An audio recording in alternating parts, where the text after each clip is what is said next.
How do you get out of bed every morning just to go to a job? Story 1. Mornings don't help, especially when I hear the alarm ringing out in my room. I would recall that winter from my past when I was 21. My parents had compromised the heating system, and it brings back memories of wearing 3 jackets and 2 pairs of socks just to get through the night. There wasn't anything in the fridge alive, and every grating screech and noise from our old car had me praying it wouldn't be the sound of it breaking down completely. You can imagine how that fills a person with the fear all the time, from the constant gnawing anxiety of not having enough. And now I am slogging through work. It's a job I don't really love, but I don't hate it either. It gives me a roof, puts food in my pantry, and offers me a decent car without making it sound like it has fallen apart at the seams every time I start it. Sure, I sometimes need to drag myself from bed, but I never forget how much easier it is to face the grind than to face the panic of wondering where your next meal is coming from. It's better than the downside. Story 2. I used to hate mornings, especially when they interrupted the precious few moments of peace that I would find while sleeping. But then I started remembering how it felt to lie unemployed in bed, not because sitting in bed was a luxury for me, but there was nothing else to do. I felt useless with tension rising because the bills were piling up and my savings were disappearing. Now I work at a local shop as a mechanic. It is hard work, and I come home smelling grease some days, dead tired, but it is honest work, and it pays for the bills. I now have enough to keep the place warm in winter, buy what I need without checking the bank account every time, and to save for the odd vacation. That feeling of control over my life, not the constant fear of financial collapse, is what gets me up every single day. Story 3. Sometimes I just sit on the edge of my bed staring at the floor, waiting for the energy to move. But then I remember that one Thanksgiving when I was retail and had pulled an 8-day stretch leading up to the holiday, then finally reached the breaking point so burned out that I could not think straight. I had anxiety attacks in between shifts and snapped at everyone around me, and my manager did not care. I could not even leave early on day 8. But do you know what? That paycheck, as small as it was, kept the lights on and even put a roof over my head.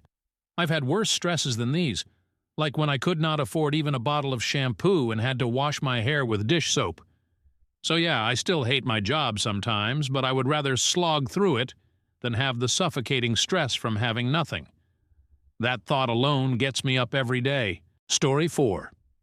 It is a day that may never fade from my memory when my daughter looked up at me with tear-filled eyes and said she was hungry. At that time, we were living in a small apartment with peeling paint and a heater that worked only half the time. I had just lost my job and was doing all that I could to scrape by, selling old clothes, odd jobs, even donating plasma, woefully insufficient. I shall not forgive myself for that moment. I regretted having to tell her that we should wait until morning for groceries because I didn't have enough for the bank. That night I made a promise to myself. Come what may, my children should never feel again that they had to run on empty. I now have 2 full-time jobs, a warehouse during the day and a part-time job at night delivering food. It's tiring, and I won't pretend. There are days when I feel like running on fumes. But every time I feel like it's time to quit, I think about that look on my daughter's face. These days, the fridge is never empty, the heater works, and I can take her out on a treat of ice cream every now and then. Some people chase careers because they think it would make them happy. I work because I know how it feels to have nothing and refuse to get my family back to that position. Every morning when I would like to stay under the covers, I remind myself what is at stake. My kids deserve better, and they shall have better by hook or by crook. Not easy, but it is worth it. Story 5. The worst 6-month period I had to endure was the one in which I found myself without a job, without money, and struggling to get by. Rent checks bounced, but my car broke down and every call from an unknown number sounded as if it were threatening. My pride was shattered and the shame of it followed me everywhere. Now I have a job that isn't very glamorously paid, but again allows me to live without that dark cloud above my head. Every morning, I remind myself of those 6 months. That's not just bill paying, rather, it means not having to deal with that crushing uncertainty. Sure, I would love to lay in bed, But I know where that road leads. And believe me, there's no part of me that wishes to go back. Story 6. This is one of those mornings when waking up proves to be hardest. The gears shift on the early morning notice. For a split second, I want to bury my face in the pillow, but then I remember that winter I spent at age 14. My dad lost his job, and Mom was then working double shifts at a diner trying to link ends. It was still not enough. 2 weeks without power, and we'd spend every night in the living room with the oven door cracked open for heat. I still can feel the scratchy wool blanket that was wrapped around my body, keeping cold from dripping through. Then there was one time I woke up listening to my mom crying in the kitchen. She was always so tough for me, but tonight it was obviously too much. I remember being there and not knowing what to do, because no hug would restore the light. Now I have a job that is far from glamorous. I'm in logistics, coordinating deliveries for a company that ships heavy machinery parts. This is tedious work, and on some days it is like I am just going round in a circle, but it pays the bills. And it does pay bills, electricity, heat, rent, bill meter. They are memories to me, feeling what it means to live without. And when I pay them, it makes me proud. I keep reminding myself of it every month. Here I have constructed a place in life where I will never again have to worry if the heat will stay on or whether I can make it through the week. There are mornings I still stare up at the ceiling, considering hitting the snooze button and lulling myself back to sleep. But I always think about what it would mean really to go back those old days of fear, cold, and hopelessness. My job might not feel like a dream come true, but it is stability, and that means everything. So I get up, I make my coffee, and I head out the door. Story 7. I used to think that I could never grow up to be such a person who hates their job but sticks with it. And then I had a baby, and things changed. There was this time when my son cried because he was hungry and there was nothing to give him. That broke me. I swore that day I'd make sure that he never went through that kind of need again. Now I wake up at 5 a.m. for a job I hate and smile as I clock in because it is not about me anymore. It's for making sure my little one has a full belly, warm clothes, and a place he can feel safe. Some mornings are harder, but remembering why I'm doing it keeps me going. Story 8. For years I thought having a job where you didn't have love is the end-all-be sellout. The idea that it would never come, of course, was encouraged through attending philosophy classes at university, which engaged in discussions of finding purpose, chasing dreams, or never compromising. I thought I would go into something I loved and into something huge. Reality happened after school. I was without a steady paycheck for 6 months after graduation, and it became apparent that my savings dried up because I could not afford to buy gas for my car anymore. I had to cancel my health insurance, started rationing food, and borrowed rent money from my roommate until he finally told me he couldn't spot me anymore. The lowest point came when I pawned my guitar, a Christmas gift from my mom, to pay for groceries. That moment crushed me. Desperation brought me to this temp agency that set me up in a warehouse unloading trucks. The work was really backbreaking. I got home, my back screaming and my hands blistered, but guess what? It was the first time in months that I didn't have to worry about how I would survive this next week. That was a wake-up call. It made me realize something. That having a paycheck, even from a job you don't love, is 1,000 times better than having the gut-wrenching anxiety of having no money at all. Today, I've got an office job. I'm the payroll processor for a mid-sized company. Not the most exciting gig, but it is safe. I've got health care, savings, and even managed to buy back my guitar. When I hear people complain about their jobs, I get it. I've been there. But I also know what the other side is like, and it isn't something I'd wish upon anyone. Every morning when the alarm rings, a memory floods in about those 6 months. I'll take spreadsheets and emails over pawning something I love just to eat. That's what gets me out of bed, knowing I'll never let myself go back to that place. Story 9. When I was in grad school, I was so broke that I had to search under the couch cushions for loose change to do laundry. I couldn't even afford to buy a soda, much less a round. I just felt trapped, humiliated, and powerless. That's the way I work now. I completely shifted my mentality from what makes me happy to what keeps me financially sound. It's not glamorous, and my job isn't my passion, but it pays the bills and gives me peace of mind. I now have a well-stocked freezer. I now have savings and stability. And I now have a fridge stuffed with food. This is a life I worked hard to build, and every morning I remind myself that staying in bed doesn't pay for it. Story 10. The chimes of my alarm challenge me, tempting me to turn over and lose myself in the free sleep that goes by. It maybe leans on the right side, but I do not have time for such nonsense. I have witnessed that there isn't a paycheck to bank on growing up. It was enough time for my parents to scramble to pay all those bills for electricity, and there were times when we had to eat plain rice every single night, because that is all we had. That's a stressful situation that no one should be put through. So here I am dragging out of bed and heading to work sometimes, as badly as it just sucks, even though it is better than the alternative. Roof over my head and food on my table? Those are worth the complete shitty Monday morning. Story 11. Check on the outside of the page where you have your mail. That is an old, at this hour, you are awake reading this. You need to go and take a snooze. During the darkest time of my life, I struggled with depression, and mornings were usually like climbing a cliff. There were days when I could not even drag myself out of bed, regardless of how loudly my alarm went at intervals. People called me lazy and unmotivated, not realizing what weight I was carrying. It was not just mental.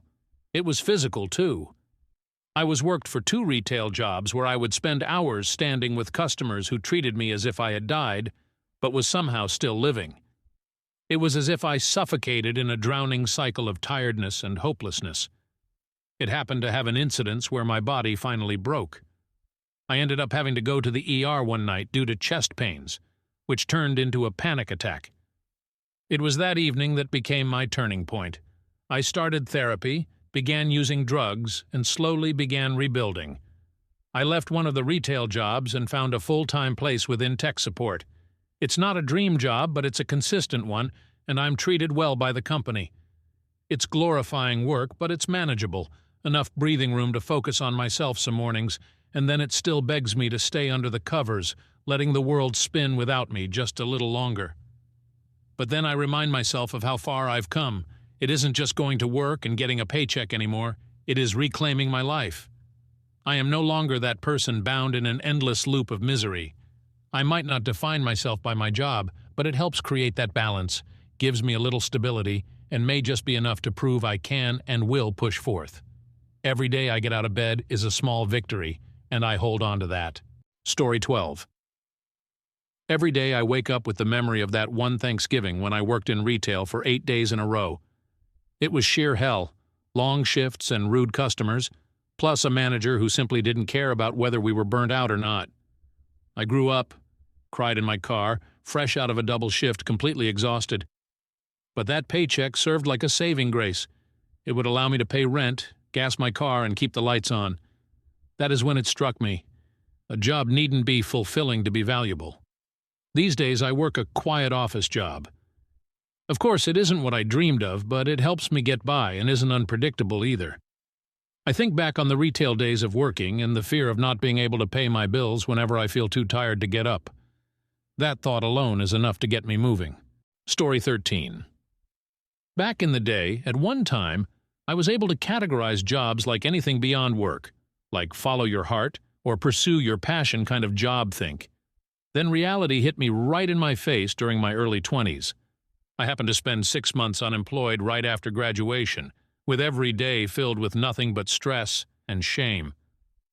During those days, my savings went out, credit card bills piled up, and suddenly I went from feeling independent to crashing back at my parents' place, scrounging their pantry for food. The worst part wasn't even the lack of money. It was the constant sense of failure. My friends seemed to be busy getting jobs and moving out to start living their lives. Here I was, pretending to have it all together while panicking inside about how I would ever climb out of that hole.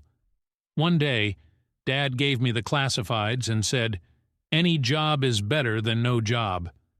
It sounded like a slap in the face to me, but he was right. I ended up taking the first thing I could find, stocking shelves at a grocery store on overnight shifts. Not sparking, but it was a paycheck, and that paycheck told me I could buy my own groceries and start paying off my debts. That experience changed everything. I began seeing work in an entirely different light. I don't care whether it's a job that will set my soul ablaze. These days, I work in customer service at a tech company. It is not exciting but steady. I now have health insurance, a little savings account, and can afford to buy those tiny things that once felt impossible, like grabbing coffee with friends without worrying about my bank balance. Some mornings I wake up thinking I would rather hide under a blanket than have another day of solving problems for unhappy customers. But then I remember that old feeling of panic, borrowing money from my parents to buy gas, and the agonizing heaviness of having nothing. That's all the motivation I need. Story 14. There are times when I really wonder how I drag myself out of bed and go to work every single day. But then again, I think of my kids, especially of that certain night a couple of years ago when I had to tell them no to dinner because I didn't have anything to offer. The guilt of that moment still lingers with me. That's the time I made a promise that I'd always do everything within my power to ensure they never experienced that hunger again. Nowadays, I am busy as a daytime delivery driver, and then work at a warehouse in the evenings. It's exhausting, with a few mornings feeling like I am at my limit, but I look at their faces, see the food in the fridge and the lights still on, and I know why I do it. I would rather grind through 2 jobs than ever let them feel that uncertainty again. That keeps me going every day. Story 15. I pretty much understood the importance of work when I never had it. Growing up, my parents always told me about good education to have a job you really love, but the year of my father's losing his job was when the recession hit. That was pretty much when I realized what it meant to be poor. Bills piled up fast. My parents would try to shield us from the worst, but I wasn't blind to see that. I also saw an empty fridge, and there was a mass of unopened letters on the counter, which suspiciously looked like overdue bills. My dad turned from a very self-assured person to avoiding eye contact, and my mom had to pick up a part-time job at the local library just to keep us afloat. That memory stayed with me. It wasn't anything glamorous when I got my first job, first cashier stunt at the closing fast food outlet.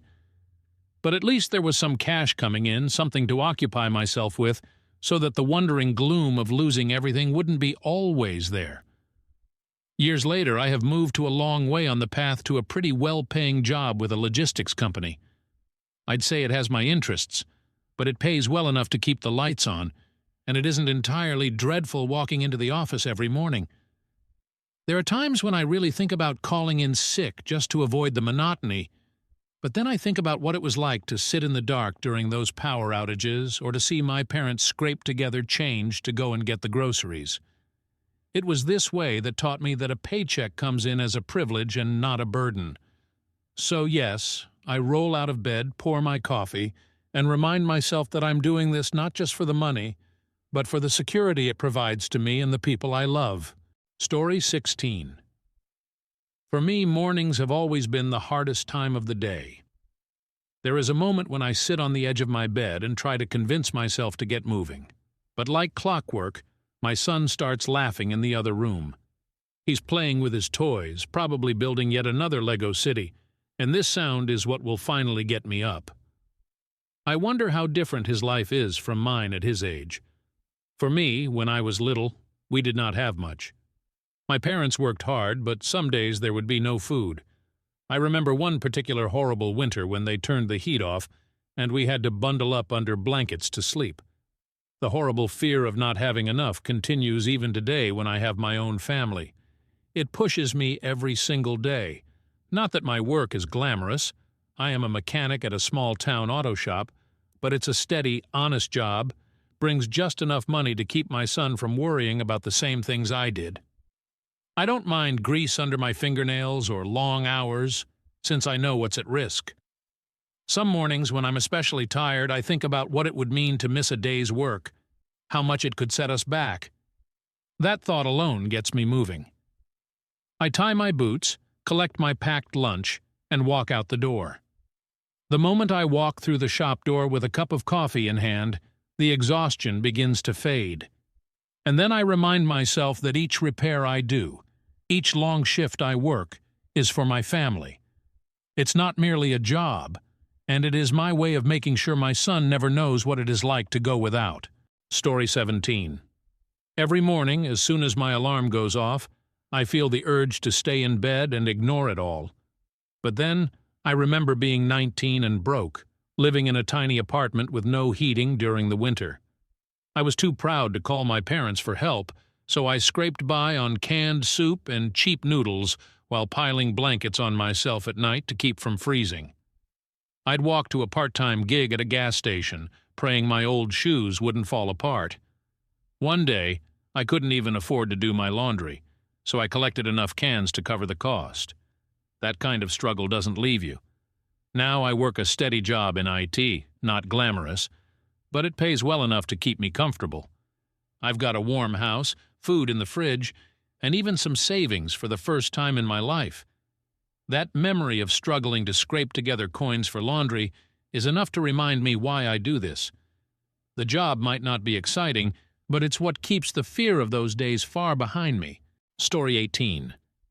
Not that it is the job itself that makes me get out of the bed in the morning. It is what that job provides me. A bank teller for me doesn't entirely fade, but I know what it's like to have been unemployed for 5 months when I was in my early 20s. My car was pretty close to its last legs making noises I couldn't afford to fix, and I was so needy that I had to borrow money for groceries from my very kind parents. The whole embarrassment of that continues to burn vivid in my memory. Now I may be working some boring jobs, but it gives me money to afford those things that make my life stable. I can fix my car when it breaks down, pay bills on time, and occasionally treat myself to dinner out with friends. That is the difference. I don't wake up anymore thinking about how to survive the month. So the alarm goes and I roll out of bed and get dressed for work, with the understanding that stability is anything but something I take for granted.